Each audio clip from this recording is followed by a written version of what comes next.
വലിയ നോമ്പ് 40-ാം ദിവസം. മരുഭൂമിയിൽ നിന്നും മഹിമയിലേക്ക്.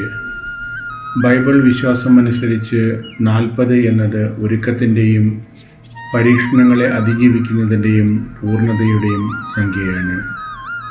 നാം ഇന്ന് നോമ്പുകാലത്തിൻ്റെ ഔദ്യോഗികമായ 40 ദിനങ്ങൾ പൂർത്തിയാക്കുകയാണ്.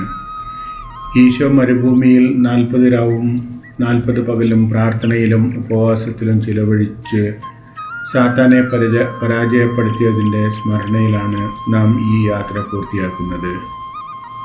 ഇനി നാം പ്രവേശിക്കുന്നത് ഏറ്റവും വിശുദ്ധമായ വിശുദ്ധവാരത്തിലേക്കാണ്.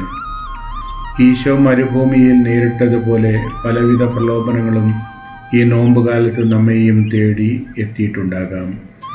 നമ്മുടെ ജഡിക മോഹങ്ങളെയും അഹങ്കാരത്തെയും നിയന്ത്രിക്കാൻ നാം നടത്തിയ പരിശ്രമങ്ങൾ ഈ 40-ാം ദിവസം ഫലം കാണണം.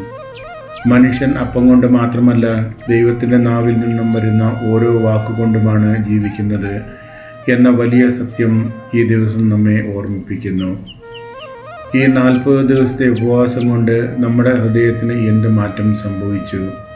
നമ്മുടെ ഉള്ളിലെ പഴയ മനുഷ്യനെ ഉപേക്ഷിക്കാൻ നമുക്ക് സാധിച്ചു. ക്രിസ്തുവിനോട് കൂടുതൽ അടുക്കാനും സഹോദരങ്ങളെ കൂടുതൽ സ്നേഹിക്കാനും ഈ നോമ്പ് നമ്മെ സഹായിച്ചിട്ടുണ്ടെങ്കിൽ നമ്മുടെ നോമ്പ് സഫലമാണ്. ബാഹ്യമായ അനുഷ്ഠാനങ്ങളെക്കാൾ ഉപരി ഹൃദയത്തിൻ്റെ ആഴത്തിലുള്ള മാറ്റമാണ് ദൈവം ആഗ്രഹിക്കുന്നത്.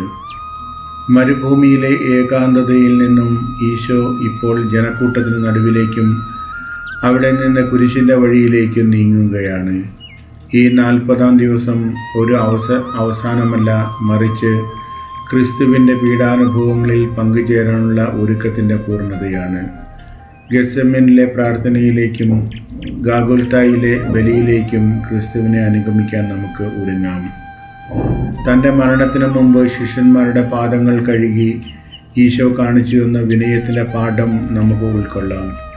നോമ്പിലൂടെ നാം നേടിയെടുത്ത ആത്മീയ ശക്തി മറ്റുള്ളവരെ സ്നേഹിക്കാനും അവരോട് കരുണ കാണിക്കുവാനുമുള്ള ഇന്ധനമായി മാറട്ടെ.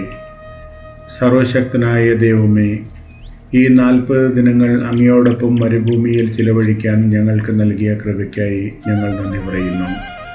ഞങ്ങളുടെ വീഴ്ചകൾ ക്ഷമിച്ച് വരാനിരിക്കുന്ന വിശുദ്ധ വാരത്തെ ഭക്തിയോടെ സ്വീകരിക്കാൻ ഞങ്ങളെ ഒരുക്കണമേ. കുരിശിൻ്റെ വഴിയിൽ അങ്ങയെ അനുഗമിക്കാനും ഉയർപ്പിൻ്റെ സന്തോഷത്തിൽ പങ്കുചേരാനും ഞങ്ങളെ യോഗ്യരാക്കണമേ. ആമീൻ.